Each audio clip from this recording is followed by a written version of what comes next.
महामंडळ स्थापित केलं त्याच्याबद्दल आभारी आहे, कारण ते आम्हाला नेहमी आमच्या मागे असतात आणि त्यांच्यामुळे आज आम्ही ठाण्यामध्ये रिक्षा चालू शकतो। त्यांच्या सहाय्याने आज आम्हाला कशाची भीती नाही। तुम्ही सपोर्ट आणि सपोर्ट सिंधा साहेबांकडे आम्हाला खूप आहे, आभारी आहे आम्ही त्यांचे।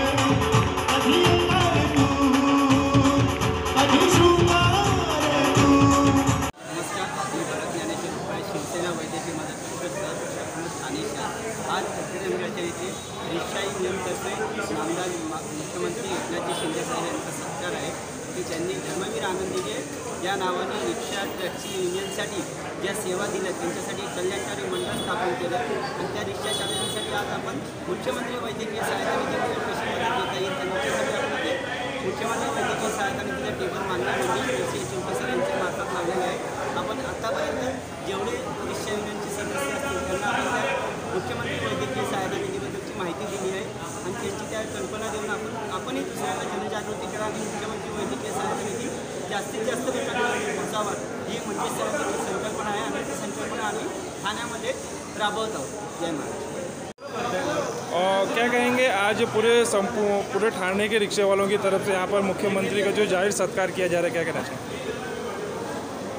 मैं रिक्शा वाला ठाणे में रहता हूँ, रिक्शा चलाता हूँ।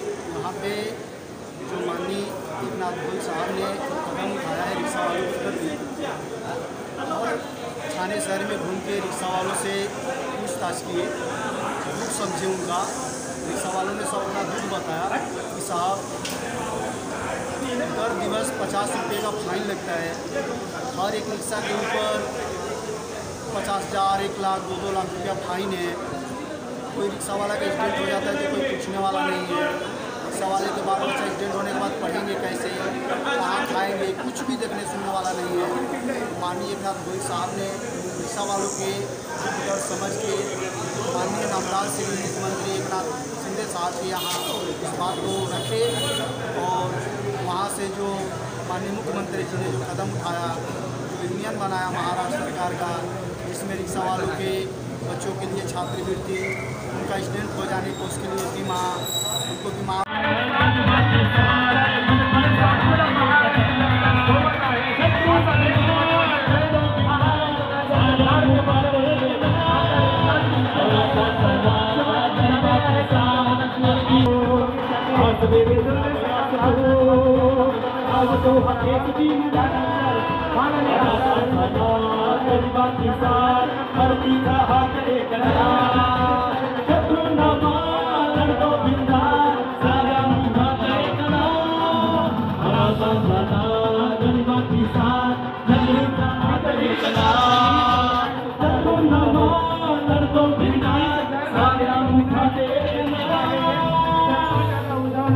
परमेश्वराचं रूप आहे।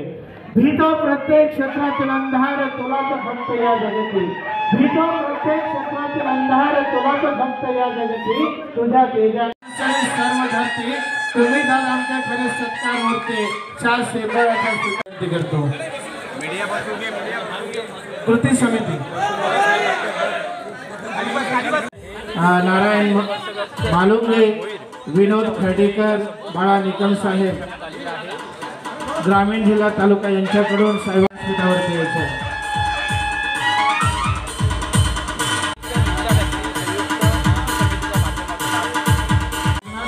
साहेब यांचा सत्कार केला जाणार आहे।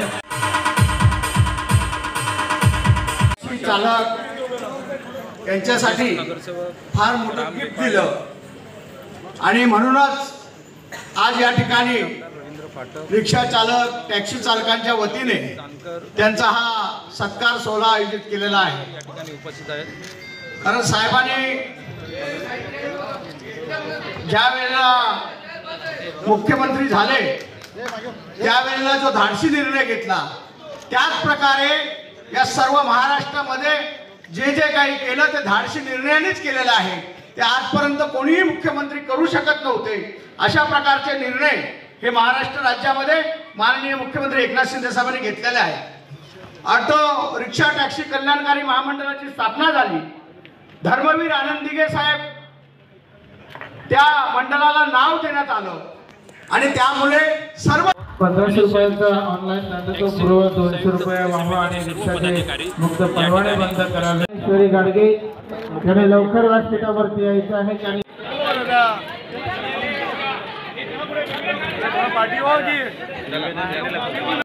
आपल्याला सर्वांना विनंती आहे, व्यासपीठावरती कोणीही गर्दी करू नये. हृदयपूर्वक असा आभार. मुख्यमंत्री एकनाथ शिंदे साहेब यांचा जाहीर सत्कार रिक्षा टॅक्सी युनियनतर्फे ठेवण्यात आलेला होता. कारण महाराष्ट्रात पहिल्यांदाच धर्मवीर आनंद दिघे साहेब कल्याणकारी महामंडळ हे रिक्षा टॅक्सीवाल्यांसाठी साहेबांनी महामंडळाची स्थापना केली. त्या मंडळाचा खरं तर कोणीही धाडस करू शकला नव्हता आणि गोरगरिबांचा विचार केला नव्हता.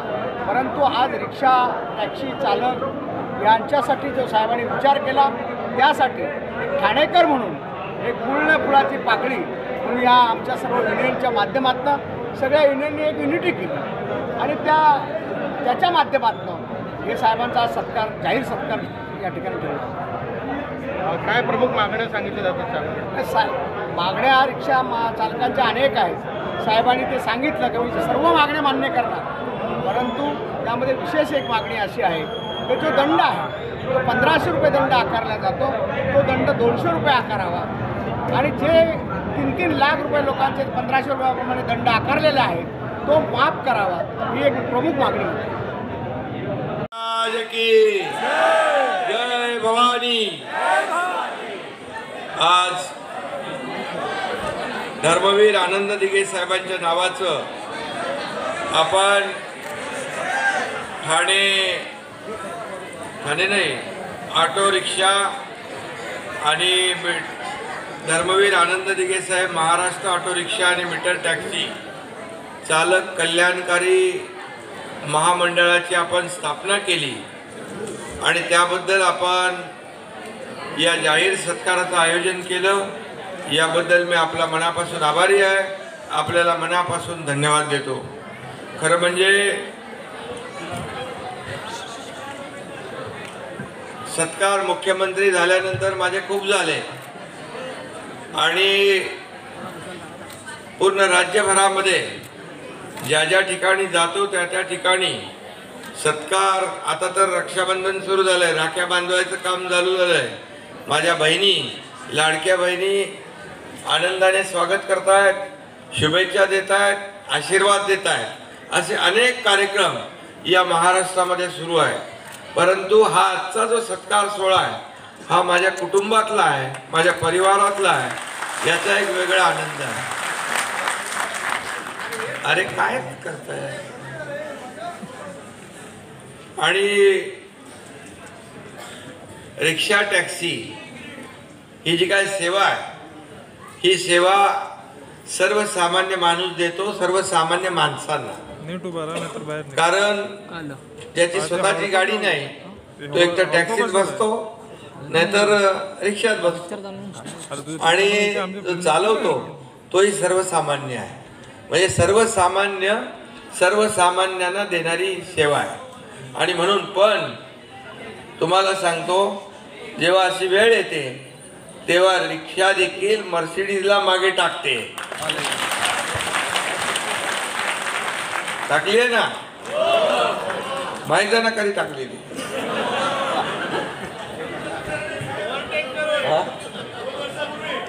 लाख रिक्षावाला एक रिक्षावाला. आणि म्हणून जसं त्यांनी म्हणून आपण रिक्षा टॅक्सी असू द्या हे सर्वसामान्य लोक आहेत आणि त्यांनी कुणाला कमी समजू नये. 2 वर्षापूर्वी या अशाच रिक्षाची किक बसल्याने बरेच जण ठीक झाले ना. बरेच जण फिरायला लागले, कोणाचं काय पाठदुखी गेली, मानाचं दुखणं गेलं, पट्टा गेला, काय काय गेलं. आता काल मी बघितलं ते काळ्या पट्टीचं आंदोलन, कोर्टाने चपराक दिली तर काळी पट्टी लावायच्या ऐवजी तो काळा मास्क लावला. म्हणजे अजून कोविडमधून बाहेर यायला तयार नाहीत आणि लोकांची एवढी ॲलर्जी अजूनपर्यंत आहे. आणि मग ही ॲलर्जी जी आहे, ही ॲलर्जी दूर करण्याचं काम, म्हणजे डॉक्टर नसलो तरी ऑपरेशन करण्याचं काम एकनाथ शिंदेने केलं. त्यामुळे हलक्यामध्ये कोणाला घेऊ नये आणि मी देखील कोणालाच घेत नाही, म्हणून मी तुमच्या कार्यक्रमाला आलो इथं. आता मी मुंबईत होतो, आता हे रिक्षा आणि माझं नातं जुनं आहे. त्यावेळेस देखील या ठिकाणी जे जे काही काम मिळालं, जबाबदारी ती माणसाने प्रामाणिकपणे पार पाडली पाहिजे. त्यावेळेस देखील रिक्षा चालवत असताना, कंपनीत काम करत असताना, फिशरीजमध्ये मच्छी कंपनीत काम करत असताना, तेव्हा देखील एकनाथ शिंदेने जे काम केलं ते प्रामाणिकपणे केलं, जबाबदारीने केलं.